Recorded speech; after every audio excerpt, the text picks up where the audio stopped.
दायो आङो दंफैयो जोंनि सनितपुर जिल्लानि बेंगिरिनि सिङाव थानाय गासै 32 फरायसालिनि गासै फोरोंगिरिफोरखौ गासै 32 फोरोंगिरिफोरखौ जिल्लानि मादावनो साबसिन फोरोंगिरि सायख'नायाव दिनै आङो नैबे सारनि न'आव फैदों।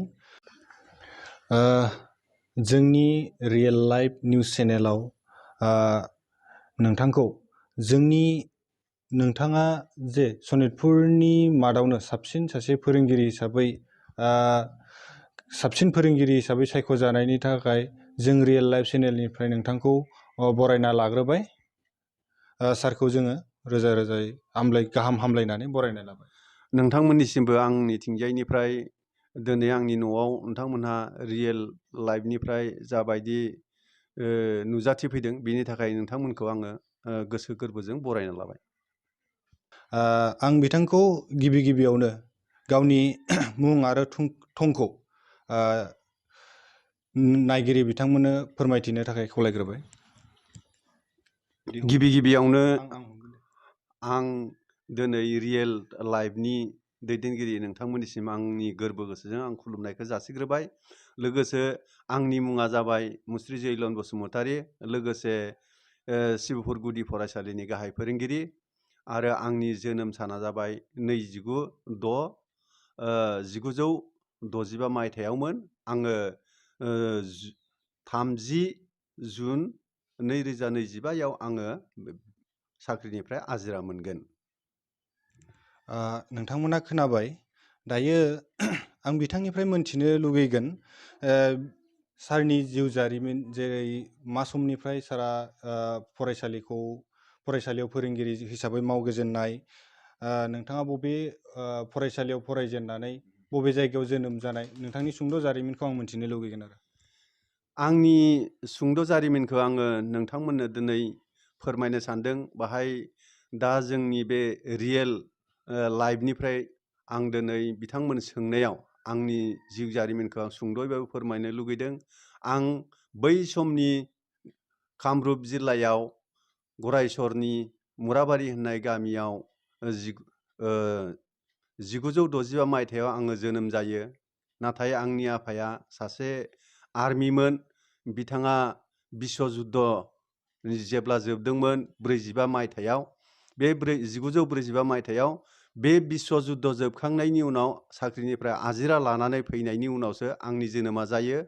आरो आंनि खाफालनि गाज्रिनि थाखाय आङो बे जायगायाव आं मावरिया जाखांनायनि उनाव गोदाव सोराव फैनानै जोंनि बे दानि 1 नं सान्थिपुरनि गुदि फरायसालि बेवहाय आङो नाम सोसनो।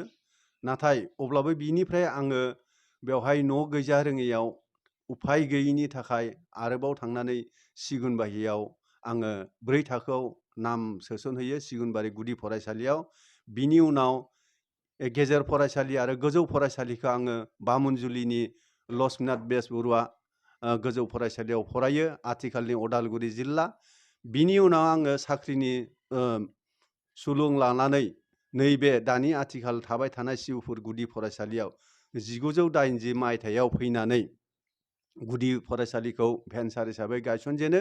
गायसननायनि उनाव बे फरायसालिखौ गोबां खस्थ' खालामनानै 8 बोसोर दरमाहा गैयालाबानो मावनायनि उनाव बे फरायसालिखौ 1991 मायथाइनि 19 नभेम्बर खालि सरकारा गनायथि होयो आरो लोगोसे सरकारि जायो। सरकारि जाखांनायनि उनाव आङो बे फरायसालियाव बिनिफ्राय ट्रेन्सफार लानानै आङो 2 नम्बर सान्थिपुर गुदि फरायसालियाव लेङाइ फोरोंगिरि हिसाबै थांनानै आङो बाहाय 27 बोसोर आङो खामानि मावहैयो।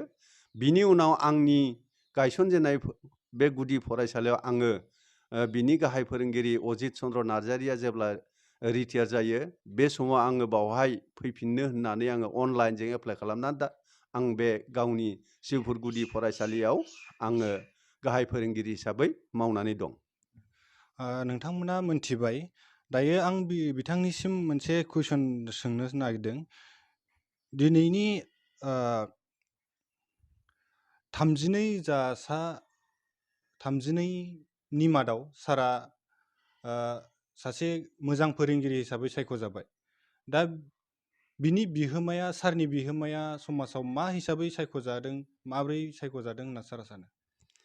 आं दिनै बे निउस लाइभनि गेजेरजों नोंथांमोननि रियेल लाइभनि गेजेरजों दिनै फोरमायनो सानदों जा आङो सा 32 साबसिन फोरोंगिरि कृति हिक्षकनि गेजेराव सासे आङो बर' हिसाबै आंखौ सायख'दों।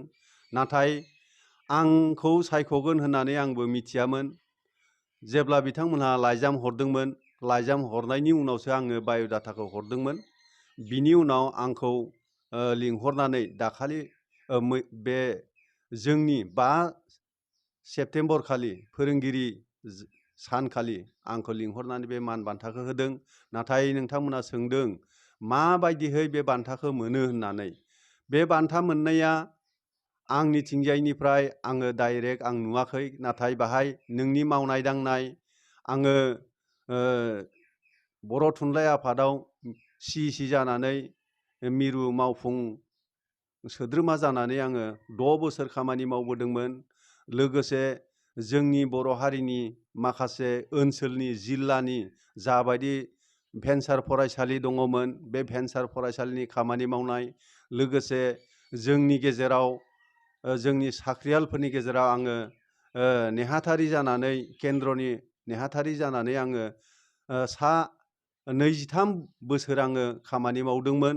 आरो लोगोसे गथ'फोरखौ फोरोंनाय, लोगोसे फोरोंगिरिफोरखौ खौसेयाव लाखिनाय, गथ' गथायफोरनि आखल आखुफोरनि बागै आङो माखासे फरायसालिफ्राव थांनानै मिटिं खालामनाय, बेफोरबायदि एवारनेस प्रग्रामफोरखौ लानानै जोंनि ओनसोलाव, जोंनि जिल्लायाव जाहाथे मोजां जायो, बेफोरबायदि खामानिखौ आं मावदोंमोन। बे मावनायनि थाखायनो जानो हागौ बिथांमोना आंखौ सायख'दों जानो हागौ। बिनिखायनो आंखौ बेबायदि एवार्डखौ होदों बिथांमोना। आंनि अनुमाना बेसो आरो।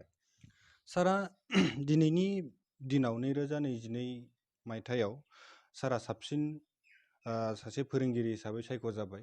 दा बिनि सिगांबो माबाफोर आयदाफ्राव सारा सायख'जादोंमोन नामा? जेनेबा माबाफोर बान्थाफोर आरो मा बान्थाफोराव सारा मोनबावदों नामा? आङो बान्था होननानै बुङोब्ला जेब्लानोखि जोंनि ओनसोलाव NDFB संबिजित ग्रुपआ सा 6 सुबुंखौ जेब्ला गावथारनानै गालांदोंमोन, बे समाव जोंहा आदिबासि आरो बर'नि गेजेराव दाङाबाजि जादोंमोन। बे दाङाबाजि जानाय समाव मैखोमै आङो जोंनि GS आथिखालनि GS प्रसन्त बर' बिथां आरो आं बिखेखै बांसिन नाजानायनि गेजेरजों बर'फोरनि गेजेराव सान्थि लाबोदोंमोन। बे सान्थि लाबोनायाव सान्थि कमिटिबो दादोंमोन। राङापारा गेरगुवाजुलियाव थांनानै जोङो बे सान्थि कमिटिखौ बानायहैदोंमोन। बेफोरखौ नोजोर होनानै सरकारथिंजायनिफ्राय मिथिया आङो जेब्लानोखि CEC मिरु मावफुं सोद्रोमा जादोंमोन, होमब्ला आंनो 2011 सनाव आंनो भारत ज्यति एवार्ड होननानै मोनसे इन्टारनेसनेल एवार्ड होदोंमोन। नाथाय आङो बैसोआ दंबावो, साख्रिया मावबावनांगौ हिसाबै आं बे एवार्डखौ लानो थांनाय जायाखै। आरो मावबावनायनि उनावसो आंनि गोसोआ बिदिमोन जे आं मावलांबाय थानि, मावलांनायनि उनाव आंनि मावनाय दांनायफोरखौ आं रावनोबो फोरमाया, आं सिरि सिरि मावो। आं गोबाङै बुंनानै लानो गोसो जाया, आंनि खामानिया सिरि सिरिसो मावो। मावखांनायनि उनाव जाखांबासो आं मावबाय होननानै बुङो, बा जों मावबाय होननानै बुङो। बे मोनसे आंनि आखलमोन। नोंथांमोना खोनानो मोनबाय बिथाङा सासे गावनि मावनाय रोंगौथिखौ देखायग्रोआलासिनो जेब्ला साक्सेस जायो अब्लासो बुंनानै लानाय बेखौ खोन्थाबाय।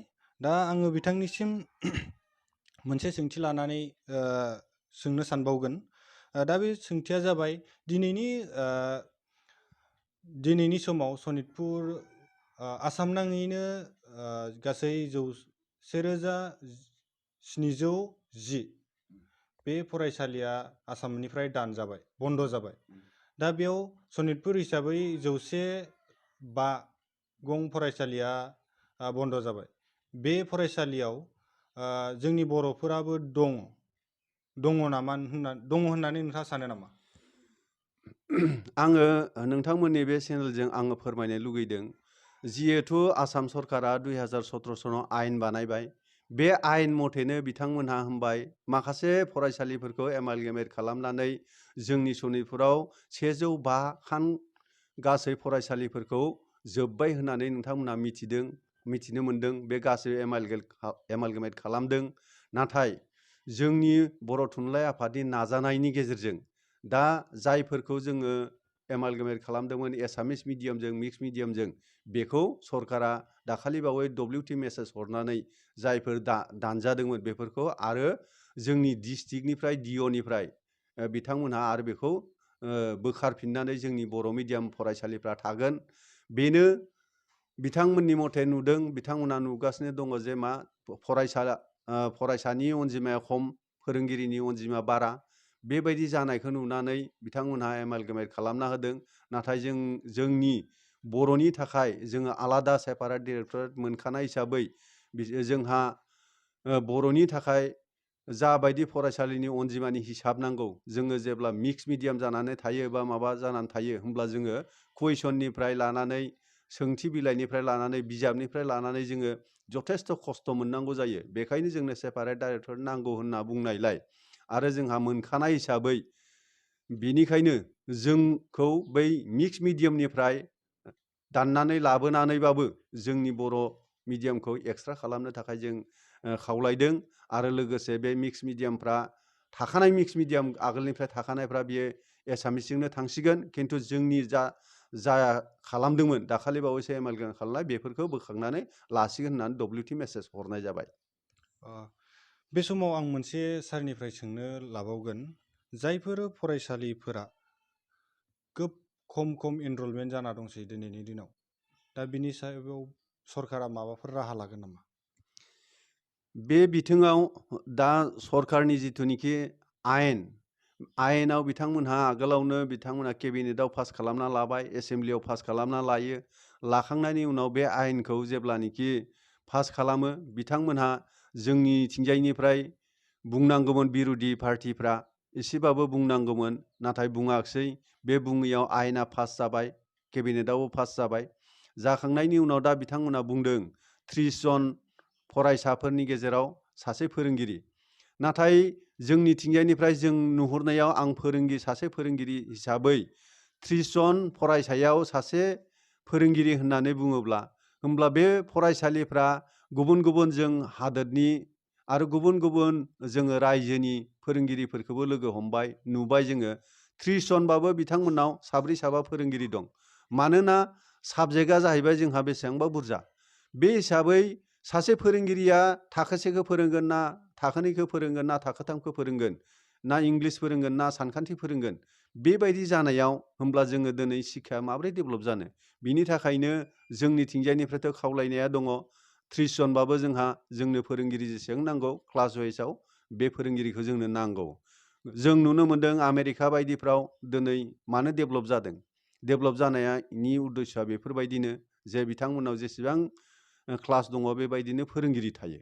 बेखायनो जोंनि आसामाव दिनै 30 जनाव सासेल' फोरोंगिरि होनांगौ होननानै बुंनायाव जोंनिथिंजायनिफ्राय जोङो बेखौ गनायाखै।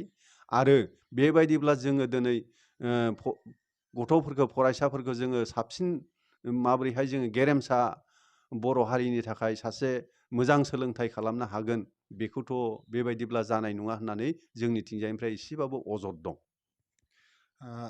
जों मोनथिबाय सारनिफ्राय गोबां बाथ्रा। जोबथारनायाव आं मोनसे बाथ्राखौ सोंनो आखायाव लाबावदों। फोरोंगिरि हिसाबै आरो फोरोंगिरिनि अनगायैबो सारा मा बान्थाखौ मोननो हाखो? फोरोंगिरिनि अनगायै बान्था मोननाय होनोब्ला आङो दहाय नोंथांमोननो बुंबाय भारत ज्यति एवार्ड, बेनिफ्राय राष्ट्रीय गौरब एवार्ड, आरो लोगोसेनो आङो जिल्लानिफ्राय माखासे फोरोंगिरिनि जाबायदि कला होननानै बुङो, शारिरिक सर्सा होननानै बुङो, बेफोरबायदिनिफ्राय आं बान्था मोनदों। बे बान्थाफोरखौ आङो मोनदोंमोन। लोगोसे नैबे लास्टनि बे 5 सेप्तेम्बरनि बान्थायाव आं मिथियाखैमोन, खिन्थु बिथांमोना सायख'नानै आंखौ हरनायाव बेनो साबसिन फोरोंगिरि हिसाबै जिल्लानि गेजेराव सा 32नि गेजेराव आंबो सासे मोनफादों। बिनि थाखाय आङो जोबोद गोजोननाय मोनदों आरो जोंनि बर' हारिनि आरोबाव जाहाथे आंबायदि फोरोंगिरियाबो मावनानै नाजानानै जाहाथे बेबायदि बान्था लाबोनो हायो आरो जोंनि बर' हारिनि मावनांगौ खामानिफोरखौ बाहागो लानानै बर' हारिखौ गेरेमसा हारि हिसाबै दानो थाखाय आरो ओनसोलाव गुबुन गुबुन हारिफोरजों खौसेथियै नांजाबनानै खामानि मावनानै जोंनि बर' हारिनि आरो जोंनि ओनसोलनि बेफोरबायदि आबहावाखौ मोजाङै सोदांनो हायो आरो मोजां फरायसा फरायसुलि आरो मोजां समाज दानायनि थाखाय जाहाथे आवगायबोयो। बिनि थाखाय आङो दिनै नोंथांमोननि बे चेनेलनि गेजेरजों आङो खावलायनाय जाबाय। आरो आं बे समाव मोनसे सोंबावनो लुगैगोन सारनिसिम, दिनैनि फरायसायानो गाबोननि इयुन। दा बिनि सायाव गोबां गारजेनफोरानो गावनि फिसाफोरखौ खायसेया दङब्लाबो खायसेया खोब खम जोथोन लानायखौ नुयो। जोंनि गामि ओनसोलाव खोब गावनि गथ'खौ नांगौ बायदियै जोथोन लाया। जायफोर भेन्सार स्कुलफोराव बा सरकारि फरायसालिफ्राव फोरोङो, बिसोरो गावनि फरायसा फरायसुलिफोरखौ, गावनि फिसा फिसौखौ नांगौ बायदियै जेरैबायदि एकाडेमिफ्राव सोयोब्ला जेरैबायदि लांलाय लाबोलाय खालामो, जोंनि बे सरकारि फरायसालि बा भेन्सार स्कुलफोराव फरायनायफ्राव बेबायदि हेफाजाब होआ। दा बे समाव सारा गारजेनफोरखौ मा बुंगोन आरो गथ'फोरनि सायाव माबायदि जोथोन लानांगौ बेखौ खावलायगोन? आं थोंजोङै दिनै नुनो मोनबोदों आंनि बे गासै 40 बोसोर आङो सोलिबाय थानाय नुबोबाय थानायाव मोनसे प्राइभेट स्कुल आरो सरकारि स्कुल। बे प्राइभेट स्कुलाव जेब्लानोखि बिमा बिफाफ्रा गथ'खौ हरो होमब्ला बिथांमोनहा गाननाय जोमनायखौ साफा सुनानै आरो बेल खानानै टाइ खानानै हरो, ओमफ्राय स्टेन्डार्डखौ लुगैनानै बिथांमोना सानफा मानि बिमा बिफाया थांनानै खस्थ' खालामनानै लायलाय लाबोलाय खालामो। नाथाय दुखुनांथाव बाथ्राया बेसो, खाथियावनो सरकारि फरायसालि दङ। बे फरायसालियाव जेब्लानोखि गथ' गथायखौ हरो होमब्ला बिनि लेखाखौनो जोथोन लाया, गाननाय जोमनाय थुखैनाय बेथ' आलादा बाथ्रा। बाव फरायसालियाव थांनो समनि फारसेबो बिथांमोना समखौबो नोजोर होआ, जे समा बारलाङो, सम लानानै 9 बाजियाव मोनहैथारनांगौब्ला बिसोर 10 बाजियावसो मोनहैलाय लाङो, नाथाय लामाफ्राव गेले गेले थाङो। बे समाव गारजेनफ्रा नोजोर होआ। नाथाय जों नुनो मोनदों, जों दायो आथिखालनि मुगायाव गथ' गथायफोरखौ गावसिनि बिमा बिफानि मोनसे सम्पति होननानै सानोब्ला प्राइभेट स्कुलानो जाया मानो, सरकारि स्कुलानो जाया मानो, जुदि मोजाङै जोथोन लायोबा सरकारि फरायसालिनिफ्रायनो जोङो जथेस्थ' मोजां फरायसा फरायसुलिफोरखौ उथ्रिसार जानाय नुनो मोनदों। मानोना मैयासो बुंबावबाय जोंनि सिगाङाव सासे डिसिआबो बेबायदिनो सरकारि गुदि फरायसालियाव फरायनानैसो बिथांमोना डिसि जादों। आरो आथिखालाव नुनो मोनदों जेसेबां दाखालिसो ACS पास जाबाय 4, बेबो बर' मिडियामनिफ्रायसो जादों। नाथाय जोंनि गेजेराव बर'फोरनि गेजेराव मोनसे खोमसि फोथायनायसो होननांसिगोन।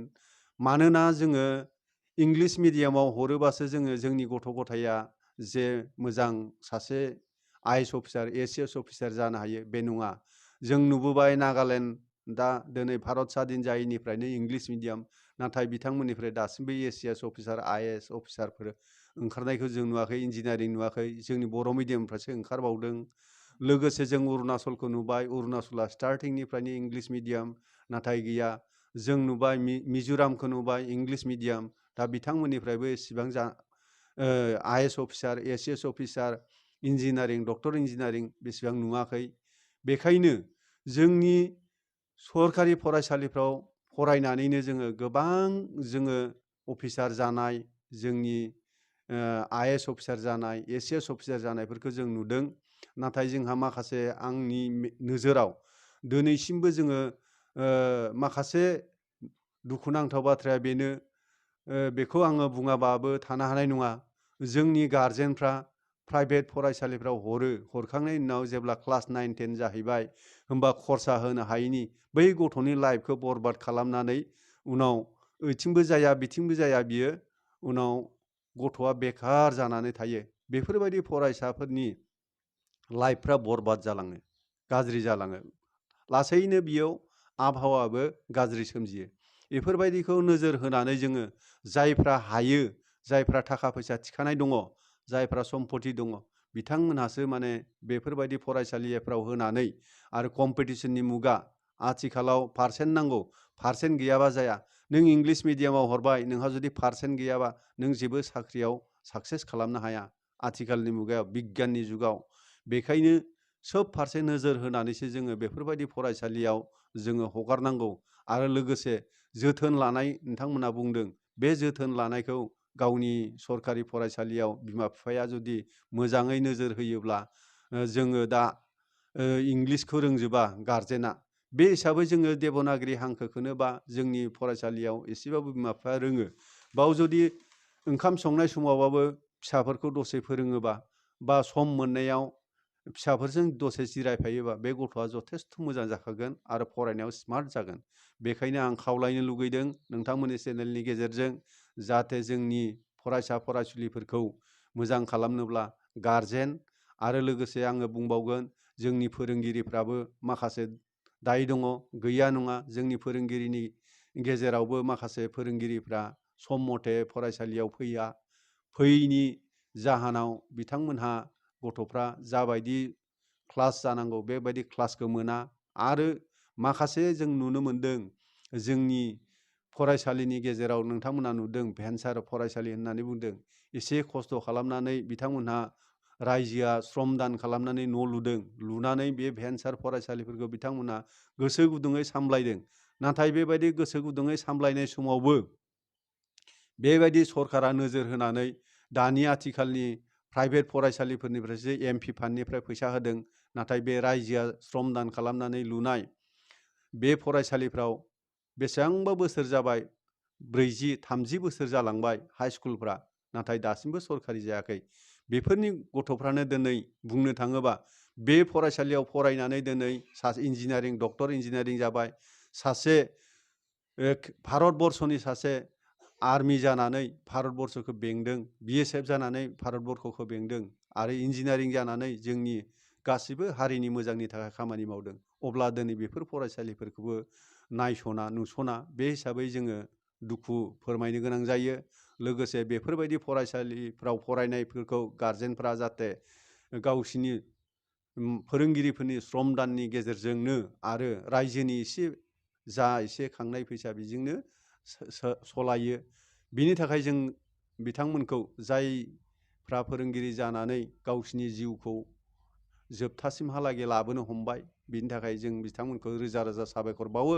लोगोसे आं खावलायनो लुगैयो जाहाथे आरोबाव गथ' गथायनि जोथोन लानायाव प्राइभेट फरायसालिनिल' नङा, सरकारि फरायसालिफ्रावबो जोथोन लाथों। आं बेखौनो नोंथांमोननि चेनेलनि गेजेरजों गुरैयै खावलायबाय। जोङो सारनिफ्राय गोबां बाथ्रा मिथिनानै मोनबाय। दायो जोङो जोंनि रियेल लाइफ चेनेलनिफ्राय सारखौ रोजा रोजा साबायखर थाबाय जोंनो दान्दिसे जोंनो सम होनायनि थाखाय। आं बेखिनियावनो दिनैनि बे मोगा मोगिखौ फोजोबनाय जाबाय। गोजोन्थों।